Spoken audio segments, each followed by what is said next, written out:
All right, so taking a look at the first question on the homework, it says a store is selling shirts, okay? There are 2 racks that have 15 small shirts on each rack, and then there are 25 medium shirts. How many shirts are in the store?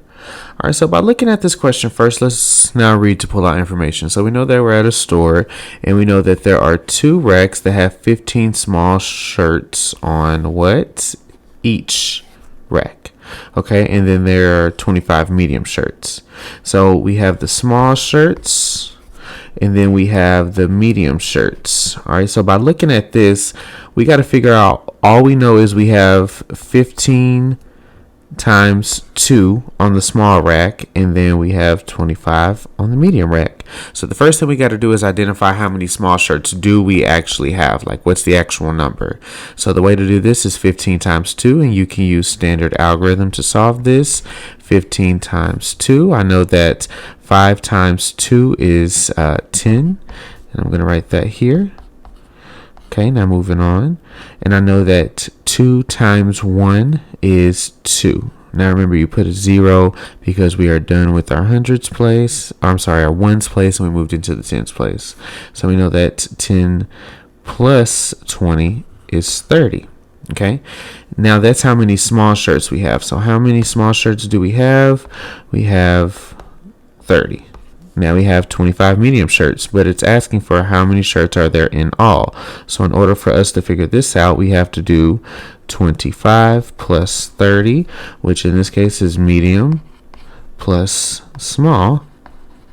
And when we do this, 5 plus 0 is 5, and 2 plus 3 is 5. So our answer is 55. Okay.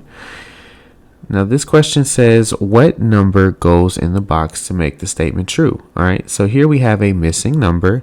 And of course, what you do to figure this out is you have to determine what your multiples are. And so they gave you a number clue here, and the number clue that we have is 6.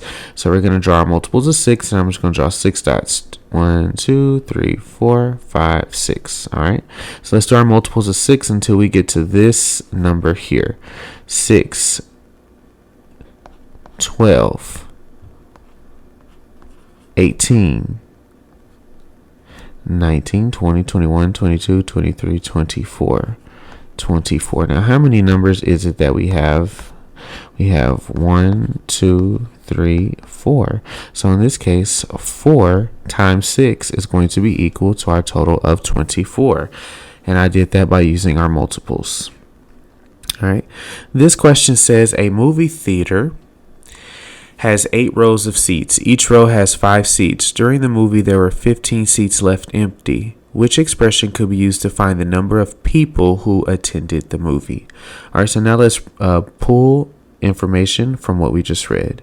So we know that we're dealing with a movie theater here. We know that we have 8 rows. Okay, remember when we see that word rows, that means we're going to be multiplying here. Okay, so we have 8 rows of seats. Each row has 5 seats. So essentially we have 8 groups of 5. And it says during the movie there were 15 seats left. Remember that word left. 15 seats were left empty, so they were not used.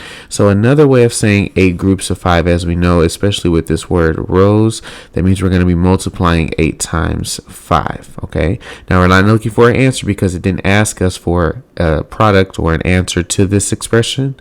What you could do to find the total number of people who attended the movie, well, let's actually see. If we have 8 times 5, that's 8 rows of 5.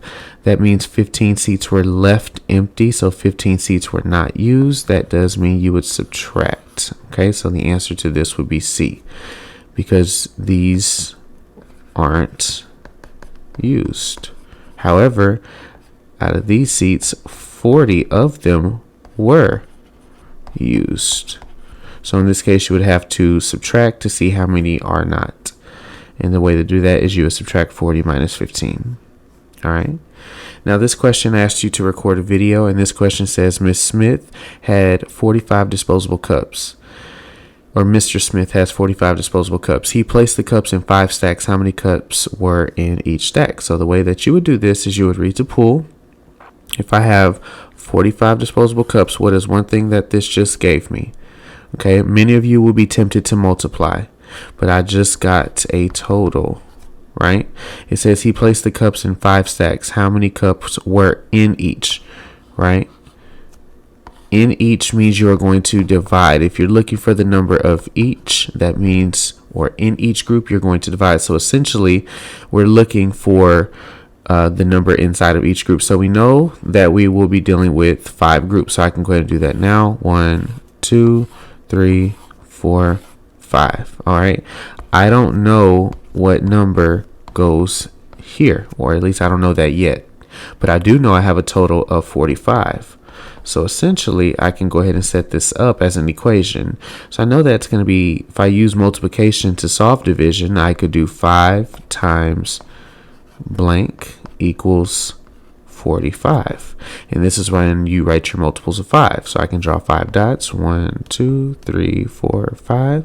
If I do my multiples, that's 5, 10, 15, 20, 25, 30, 35, 40, 45. And if I count, I would have 9 numbers. So essentially, there will be 9 numbers in each group. So she had 9 cups in each stack. All right. Moving on to our last question of number 5. It says, Josie has gymnastic practice 3 times during the week. Each practice lasts 3 hours. What's the total number of hours that Josie will practice in 8 weeks? All right, so now let's read to pool here. So we have gymnastic practice, and she has this how many times this week? 3 times a week. Okay, so it says each practice lasts 3 hours. So let's go ahead and do the math here. So if you have it 3 times during the week, all right, and it says each practice lasts 3 hours, it says how many hours will she practice in 8 weeks?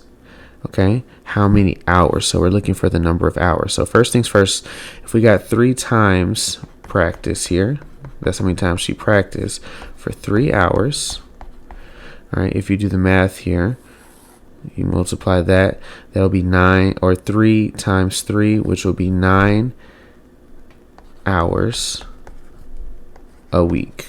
Okay, the next thing that you're going to have to do here is multiply that. If you want to figure this out, you got to figure this out for 8 weeks. So the way that you would do this is you would actually multiply 9 hours a week times 8 weeks. And if you do 9 times 8, that would get you to the answer of 72. So that is how you do this week's homework.